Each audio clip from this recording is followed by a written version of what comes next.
All right, folks, we are on Zoom once again, this time with Cale Thomas. Cale, you got your weekend kicked off here. I assume your season kicked off as well with the All-Stars here at Attica. Probably not the results you wanted, but it must feel good to get back in the car finally. Yeah, there's been a lot of snow and ice and water and anything else you can think of. So kind of delayed the start of the season. But yeah, Mhm. it was good to get back in the seat. You always wonder during the off season if you can still hop back in one and Mhm. still, produce. And I still felt like, a lot of things came natural again and just had a lot of bad luck on Friday and Saturday. Mhm. You could start to see that I was, had a car that could be more accumulated, ac- you know, being able to Acclimated. run up, Mhm. yeah, acclimated to run up front. Not very articulate right now, but Mhm. it was good to show speed in qualifying and stuff. Run the heat race well, and then the feature, backed up there. But Mhm.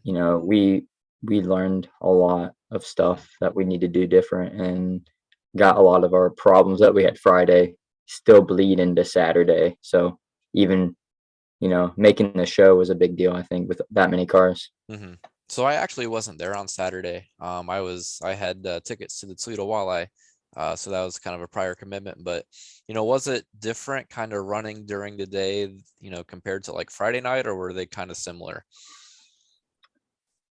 I think most of the time I'd say a day show is completely different, but Mhm. with how it was prepped on Friday, as far as the track, I don't think there was a difference at Okay. all. hmm It felt pretty much the same from hot laps on. I think they gave us more of a top actually for the feature on Saturday. hmm I mean, I guess I had one in this, like I was in the C main hmm on Friday, and I guess there was a top there too, but I don't know. I think it was just more. It was ironically enough, it was more cleaned off on Saturday during the day. hmm It's like, since it was so far gone, and they didn't try to keep it the whole time. hmm Like after qualifying, they didn't even water it, which I think a lot of people got upset about. But you had to, so that you could actually see. If Right. they would have put water on it, it would have made it dirtier. hmm So I think the fact that they didn't touch it was end up being the good thing that they did, hmm even though the heat races were still boring. It was so far gone. It wasn't gonna matter Yeah. if they put water on it. So and then when the sun went down was when the features started, and then they reworked it, and that was probably the best decision they could make with hmm how everything went. I don't blame them for the day show, how it hmm went, but I was a little disappointed in what happened, how the track was Friday. hmm And I say, like, I don't know if like the wind had a big say in it, or because it almost looked like they had the track sealed off in a way. Um, because I don't know if they were expecting more. I mean, obviously it rained kind of Friday night into Saturday morning, but yeah, I don't know. I don't know if that's what they were kind of expecting, and maybe weather did something different, but I don't think the wind helped anything either Friday. That was kind of a lot of wind. That was might have been one of the windiest races I've been to. Yeah. And maybe that was their thought process, but for as much rain as they got, I don't know. I guess they sealed it off, and it kind of made it really hmm slick and dry, but I mean, hmm I always get confused what people should do sometimes, but Right. I get more mad when the track's good and hmm then they cut the curb or cut the Yeah. cushion off at hmm Attica. That's what makes me even more mad than just being dirty and hmm slick. That's kind of what Attica is known for, is cutting the curb after qualifying. So, Yeah. um, but you mentioned, right when we started that, you were still getting like acclimated, and you said it like felt good to be able to like know you were able to still do this. And I find that ironic because that's something I think that like Byron Reed always says too. Like, he'll have a good finish. And he's like, man, like I always don't know if I'm able to still do this. So I mean, do you think that feeling will kind of like ever go away at the beginning of the season, or is that do you think something that like, all right, like you can kind of knock the rust off? So I'm going to tell you a funny story since you said that. The whole reason why I say that is I've always had that feeling for the most part, because off seasons are really long for a racer because we can't just go practice Hmm. and do it whenever. And I was a lot younger, I was probably 17 or 18. So I was, I had some good runs at Attica and stuff, and Hmm. people knew me. And I was in line for the opening night at Attica, and Byron was with me getting our pit passes, and Hmm. he said, "Man, I hope I can still do this." I'm like, "What do you mean? You're Byron Reed." Right. And he's like, "I don't know. It's a long off season. Who knows? I Hmm. could just show up and not be the same anymore." And I'm like, Hmm. "Dang, that's actually how I feel too." Hmm. And until you rip that first corner of hot laps, you have that feeling. Hmm. So, So, all right. So we'll kind of jump back. So, for those who don't know who Cale Thomas is, kind of give us your backstory and, talk about how you got to where you are today. okay. Yeah, so I guess I started racing quarter midgets and stuff, if that's how far back you want me to You go. can go as Unless you far want. back as you want. I Okay. mean, if you want to go back Yeah. to the womb, you can. I mean, we can do whatever. Uh, I started racing quarter midgets. Actually started when I was 5, and Hmm. then accidentally got into a wreck with somebody, and I didn't get hurt, but I accidentally flipped the kid apparently, Hmm. and it scared me, and so I actually quit for 4 Oh years man. and didn't get back in a quarter midget till I was 9, and you know ran quarter midgets, with my family, and won, and got to a point where we're looking at moving on from that, and so then we got into micro sprints, and that was really cool. I raced a lot in Illinois, running Hmm. the Power High series and stuff, and did really well at that. And then when I was 15, just turned 16, I got into a sprint car for the first time in Flora, Illinois, and tested a sprint car out there. And after that, I was hooked. Hmm. The next year, we got some sprint car stuff together, and even got a Silver Crown car Oh at the wow. same time. We were in a position to do that, and we kind of didn't know what exact path I was taking at the time. And so I got to, at 16, got to run a full size wing sprint car and a full Silver Crown car. Oh man. So that was really cool. I raced at Atomic and Attica to start out a lot. Attica on Fridays, Atomic on Saturdays. Atomic was actually my first track though. Hmm.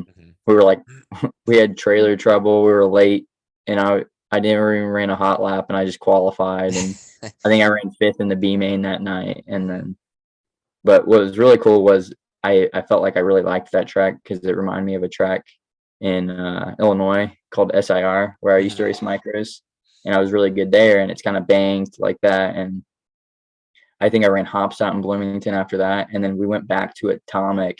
It was Ohio Speed Week show, All Star show. Hmm. 65 cars. It's on a Wednesday, and I go out there and I make the main event like through Hmm. the heat, and like 4th time in a sprint car. So that was really cool, and I knew I was gonna like that place after that because it just came natural to me there. And then I think everyone knows my 10th race was my first outlaw show at Peevely, and that's in Hmm. 2014 when I took down the fence Hmm. in 1 and 2. So Uh-huh. that got that out of the way. Hmm. So kind of progressed, and the last couple years, just I race locally in Ohio, but for the most part, I'm one of those guys that kind of travel, and I try to race the best guys. Hmm. Not that really because we have a budget, but just because that my dad felt like that's how I'd be the best, would be racing at different tracks with the best guys. And Hmm.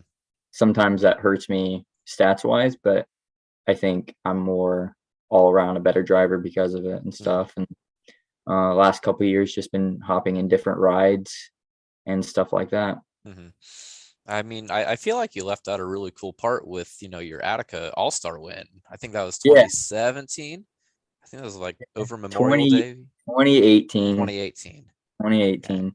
I mean, over Memorial Day weekend, which I mean, I Yeah, feel like winning an all-star race at Attica is probably one of the tougher things to do in sprint car racing.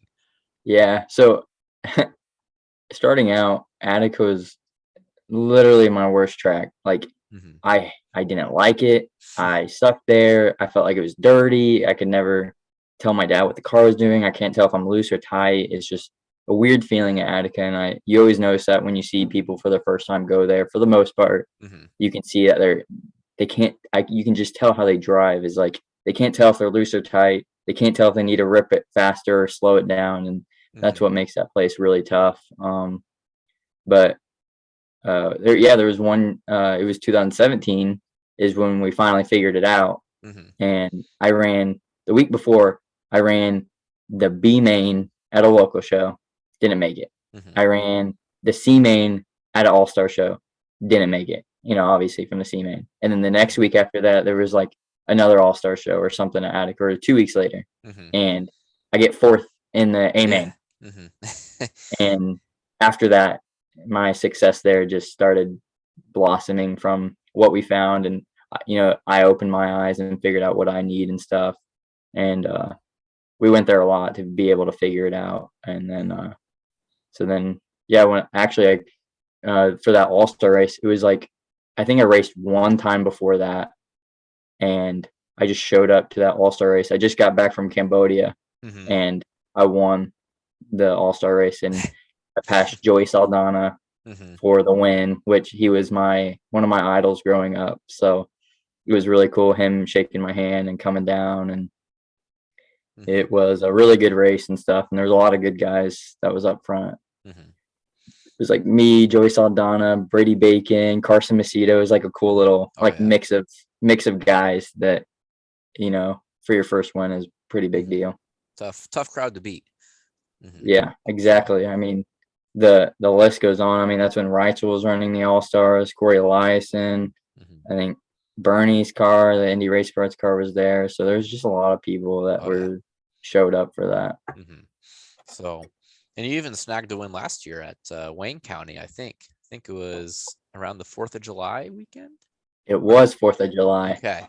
and I that was couldn't my dad's remember. birthday. Oh man. So so it was really cool to win Mhm. on his birthday, and uh, I just I believe yeah I just started driving my car again for the most part, my Mhm. 91, um, and figured some things out, and that was really cool to have speed there. And I had speed in Wayne County all year. Every car I drove there, I Mhm. was up front. So that was really cool to have three different cars. And really, I mean, I started racing Wayne County like when I first started driving a sprint car, but I haven't been there since 2017 or Mhm. 18, and I ran top five with all three different cars I ran there with All Mhm. Stars, Big Money Show, and a local show. So that was really cool just to have that. Never really going there and then doing that well. Mhm. What do you think it is about Wayne County? Because it seems like obviously the California guys that come to Wayne County do well because it's kind of similar to those California tracks. But I mean, obviously you have like your really tough locals there. You know, Dean Jacobs is one, Brock Martin, Brad Hodenshield back in the day. And then it just seems like, wherever guys come from, they're able to excel at Wayne County for some reason. I think it's for me, and I think it's a lot of times for a lot of other people too. Well, I think you have both spectrums of you can really slow that place down Hmm. and run the bottom to be fast, and then you can also like run the top and have momentum and stuff. And I'm a big not I mean, some people think I'm like beating down the wall type of guy, which I am if I need to, but Hmm. I'm also the kind of guy that can slow roll the bottom too. But I'm a big momentum guy, and so like if a place has a lot of wing speed, I'm usually pretty good there. So like Atomic, so like the wing speed at Wayne County, even though they're not shaped alike, it reminds me of Atomic, like the way you have to run the top and like keep your momentum up and stuff. Hmm. And so I'm able to translate that to Wayne County, and I think a lot of other drivers are too. It's kind of like you have to be smooth up top, keep your momentum up, and then it pays dividends down the straightaway. The straightaways are so long Hmm. that the faster you make the corner, the easier it is to get down the straightaway. And if you're not carrying speed in the corners, it just makes a lot of difference between the really fast guys and the really slow guys. So, all right, so we'll kind of dive into 2022. We were chatting a little bit earlier, but so you got your season started there in the 101. So where else can we find you in 2022? I think for the next month, I'm going to be running with the 101 team. And I think after that, me and the 101 team are separating. Lockie is going to come back and run for them. It was a little bit unexpected on my part, but and I'm a little disappointed about it, but it is what it is, and I understand how it is in the racing world and stuff. So obviously I'm, always looking at other opportunities and stuff, no matter what. And I'm going to be getting the 91 car back out on my family car and stuff. So we have a lot of good people and sponsors around that deal still that we can kind of, bring back and try to make, some races and stuff. Ohio Speed Week, Knoxville, hopefully Kings Royal. I really want to get back there because I didn't get to race it last year and I have good success there. So really excited, even though for this disappointing, separation. But I love when I get the 91 car back out. I usually, just working with my dad. I mean, my all-star win, it was me and my dad. Yeah. No one else was there. Like we didn't have crew guys. My mom and brother were probably like at a baseball game for my brother. So like there was nobody. So it was cool that, me and my dad can do stuff like that and run with the teams that have tons of crew guys and stuff. So you're able to see me and him back in victory lane again. I say, you ran with the 49X last year a little bit too, didn't you? Was that Speed Week or was it Speed Week and a little more? I can't remember. It was just Ohio Speed Week, Okay. and we didn't run the last night either, but we ran the whole deal, and that was really awesome. I really enjoyed working with that team.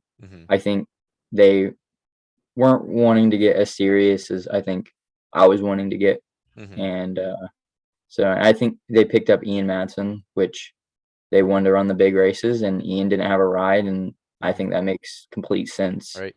I don't have as much experience as Ian, so I think picking him up was a good idea, and I wasn't upset about it. I actually ran 6 different cars last year. Oh man. For 6 different teams, so I was all over the board. I say, because I think you mentioned when we talked last year that you might have gotten a couple wins out in Missouri. Was it Missouri? Yeah. Okay. There's a car owner by the name of Paul Hart. He owns the 44 Sonic car. Okay. And I ran my first race last year with him. We ran like a MOA show at Granite City, Illinois, and did a couple MOA stuff and a couple local shows out there, and got at our Bluff, Missouri. And that track's actually really cool. It's like a slicker, less banked Wayne County. And then Granite City's really cool. And then ran Jacksonville, all over there. And then ran the Ironman with him too. And we ran 12th at the Ironman. And actually on Friday, I was starting 3rd in the main event in his car with the Outlaws. And then my stop came off and spun out. So. So that kind of sucked, but I had good speed with him, and yeah, it was awesome working with him. I worked with him last year. I worked with the Joe Sealing 97. I ran that for a weekend. I filled in for Gary, and then they kind of separated from Gary a little bit at the time, and then I ran the 91, the 101. That's 4. Oh, 49. That's 5. I'm missing one more. Oh gosh. I ran a lot of cars. I'm trying to think. Oh gosh. You'll remember it probably as soon as I know. we get off I the hate call. that. I hate that, but I mean it's amazing. I ran 6 different cars last year, so it was hard to keep it straight. And it was a long off season, so. hmm So, But I appreciate all those people giving me those opportunities and stuff, and hmm it was cool. I don't think there was one time where I felt like even driving a new car with a new team, and usually my dad was the crew chief for me too, so that's always nice. But hmm we went to these tracks I'd never been to, and we were fast, so that's really cool to have. hmm Oh yeah, it's probably that experience, running with the All Stars and the Outlaws all the time, paying off. You Yep, know. hmm that's how I look at it. hmm It doesn't scare me to go anywhere new anymore. Oh, I just thought of it. The one of the best teams you can think of. I was with the McGee team. I Oh filled in. yeah, I filled in for I Spencer. remember that because he was Yeah, like at a wedding or something. Is that? yeah. I think he was at a He had wedding. wedding obligations for his I think it sister, was his sister. Yeah. and yeah, I ran Lake Ozark 2 nights, and then I ran Sunday in Kansas. Was What that is that track called? Sedalia? No, No. that was 2 nights later. Oh, it's a little joint. I can't remember. Mm-mm. We'll Yep. remember it here That was soon. a cool joint though. um, And I love Lake Ozark. I led the All-Star race at Lake Ozark, got by Bell, and mhm, then we had box problems. ah, So mhm, DNF that race. right. I mean, I can tell you so much stuff Uh-huh. uh, where I'm having a good night and then something happens. hmm So, so would you say, you're gonna bust out the 91 car this year? Um, it probably goes without saying that you're probably gonna be looking for, other opportunities as well. Because I mean, you know, why race your own stuff when you can go race someone else's stuff? Yeah, definitely like running the 91 car. hmm We have really nice stuff, but since we do have nice stuff, we can't go all the time. hmm Or if something happens, we have to take a weekend off. I also don't make money when I run hmm the 91 car. So I've definitely been working outside of racing a lot more hmm and focusing on, money wise.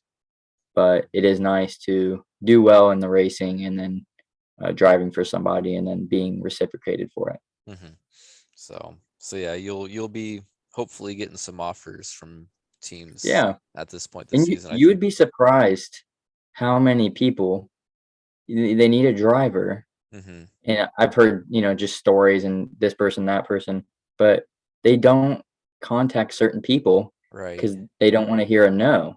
Like Mhm. I've heard of like a couple teams that have wanted me to, or not wanted me to drive, but they don't even call me because they think I would say no, or they don't even talk to me. Like, how am Mhm. I supposed to know? I hear from it Right. from like a couple weeks later, and it's like, shoot, I would have ran one Yeah, weekend. Like exactly. I would have tried, or I hmm would have talked.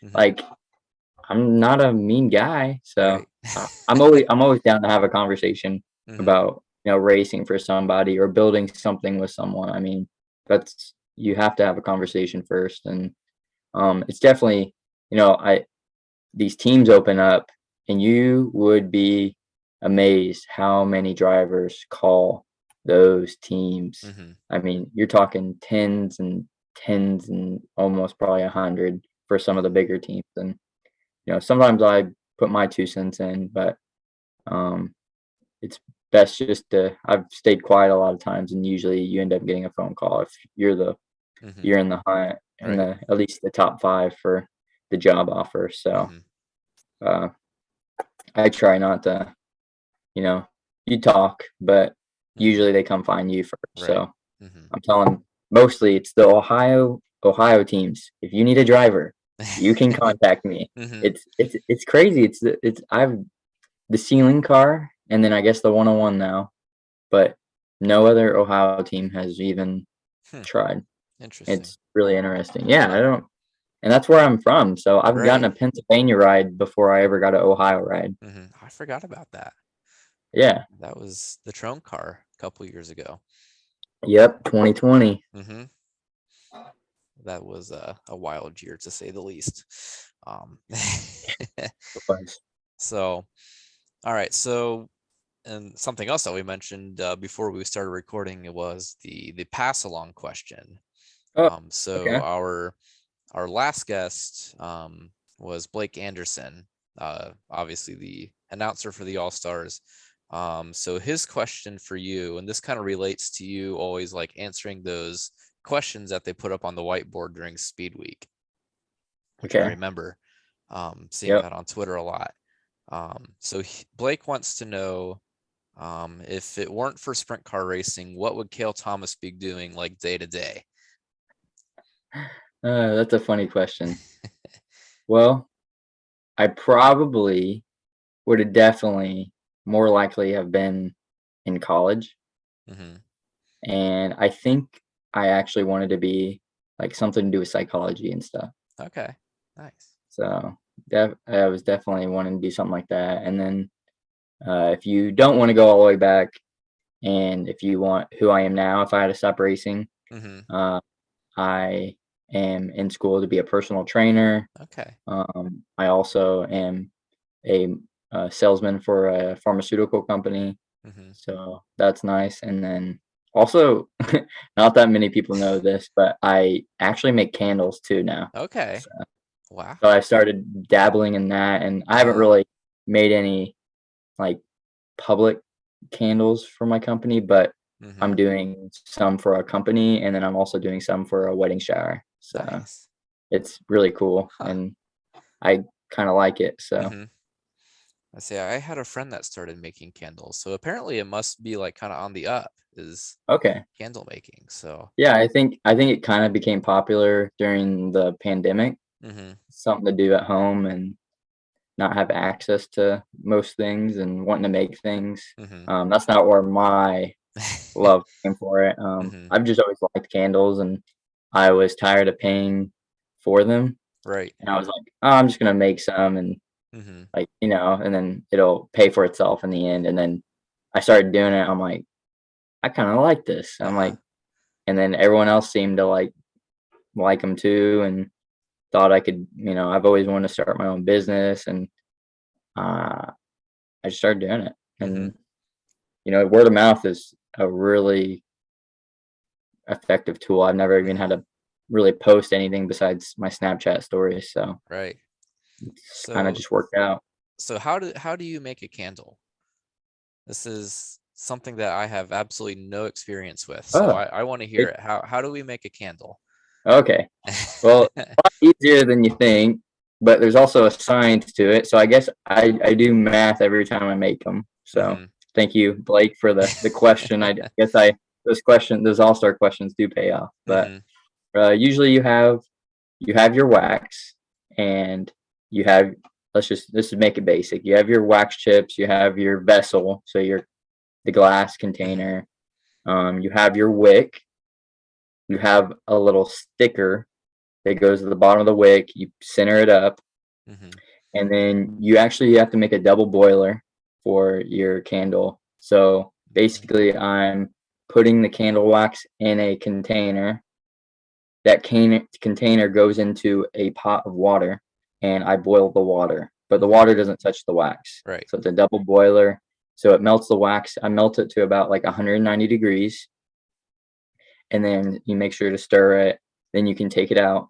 And then there's a lot of debate on the fragrance oil Hmm. of how much and like when. The temperature is a big deal. Like people get mad about it, but Hmm. I think it just depends on like whatever you got, you do what you want. So I Hmm. put mine in at like 150 to 140 degrees, because it'll drop 10 degrees usually once you drop the fragrance oil in. Hmm. And then I put my vessel, I usually measure them by weight, so that, like 7 ounces. It's not Hmm. actually fluid ounces like you would think. You have to measure it by weight. So Okay. um, then you pour it in, and your wick is still not set because the wax is still hot. Hmm. So then you have these little wick setters that you center it up with, and you let it harden and cure for 3 to 7 days. And you can add your coloring in when you add your fragrance oil and stuff, Hmm. and different dyes and stuff. So I use soy wax. So my melting point is 122 degrees, and I saved you all the math of how I know how much wax Uh-huh. to use and fresh soil, but that's basically it. And then it hardens and cures, and then boom, you sell it. Huh. That's something I never thought I would be discussing on the podcast is how to make a Yeah. candle, but here we are. There's a, I told you there's it's a like lot of we talk about race cars and then whatever else comes up. Yeah, there's a So lot of stuff that people would be surprised that I do or not know about me. Like, I was mhm, just thinking about it today. I was watching a chess video before I got mhm, on this call. Like, I love chess and mhm. I play chess every day of my life and try to get, better at it and stuff like that. So, not that many people know how to play chess either. Huh. You just You know how to play chess? I'm gonna say I have not played chess in a long time. Okay. I'm talking like probably third grade. Oh my word. That was 2022. Third grade would have been 17 years ago, something like that. So, I mean, obviously I can do like checkers. Like I grew up Okay. on checkers. Yeah. But chess, I don't think I had that much access to chess other than like school, and like none of my friends wanted to play it. So I I wasn't. never played chess growing up and I just got into it um, kind of around after the pandemic and stuff and Mhm, online and stuff. I think it became more popular online mhm, through Twitch and stuff. A lot of the streamers were doing the Pog Champs tournaments and they were learning chess for the first time. So then mhm. it made me want to learn. And then now I'm like obsessed with it. And it's actually really not that hard to learn, Mhm. just hard to master. It's Right. like easy to pick up once you know what the pieces do, but then like to put it all together, then that's what Mhm. becomes hard. Right. That makes sense. It's like a lot of things. It's like trying to get, Yeah. extra horsepower out of an engine. Like, you build your engine, it's kind of the easy part, easy per is, really subjective there. Objective? I don't know, whatever. Um, No, no, no. Getting in a race car is easy. right. Yeah, Making it getting in go the race, fast is hard. yeah, making it go faster, it just gets exponentially harder, you Yeah. know. Except if Um, you're Kyle Larson, then it's just easy. yeah, he's an alien. He's not from this earth, and I will stand by that statement. Um, so the second part of the pass along question is, Oh. um, you get to ask our next guest a question, and I don't have our next guest lined up. My guess is it's probably going to be someone that does something really good this weekend with the AFCS series as they get kicked off, or just has two good runs, or like I said, just does something truly incredible. So and it might not be anything related to that. I have no idea. So I guess if you have a question for an unnamed guest, what would that be? Hmm. Well, if if they're probably a racer, Mhm, I guess ask them that was a good question that Blake asked me, mhm, honestly. I would always be interested what someone would be doing without racing, mhm, but I want to do something different. Uh, just ask them if the first race, mhm. like we talked about, do they feel like they can still do it? Okay, first race of the And year then, and see if. yeah, and Okay. explain the question's a little weird, but Mhm, explain that me and Byron are like, right. dang, can we still do this? And Mhm, then, boom, we're doing it. mhm. So Nice. All it's right. and ask them how they prep for like off season and stuff because Okay. I definitely play a lot more video games and chess Mhm. obviously and I run a lot so like I'm always trying to if I get really competitive so like even during video games my heart breaks out of my chest like because Mhm, I'm concentrating so hard and I'm very competitive and I've done esports actually and mhm. stuff uh so that's how I prep so Mhm. I'm Okay. interested how other people prep for the race season and then if they feel like they can still do it. All right. Cool. Cale, I think that is about everything that I had for you. Unless you have Okay. anything for me, I'll always leave No, that thank option open. yeah, thank you for having me Mhm, and um yeah, just Ohio teams or any team if you're looking for a driver, I'm available. mhm, And I just want to I had a good Easter this weekend with my family, so I got to thank God and Jesus for this weekend and mhm. even though it's a what I call a bad weekend, you know I'm thankful that I can even that call that a bad weekend Right. because Mhm. it's a good weekend compared to a lot of other people. And, thanks to my family for supporting me and my girlfriend and stuff. So Mhm. I appreciate you having me. All right, man. Well, we appreciate you taking time out of your, I think it's Tuesday evening, Yep. to come chat with me. And yeah, if you're looking for Cale Thomas, you'll see him out on the track, really wherever, whenever. You never quite know where he's going to show Yeah. up. So hopefully Mm-mm. our paths will cross again here soon. And folks, if you see Cale, make sure you introduce yourself. And because Cale's really fun to talk to. So maybe he'll teach you how to make a candle. Yeah. So, all right. So everybody, we'll see you at the racetrack this weekend. Get out, get dirty, and support your local tracks.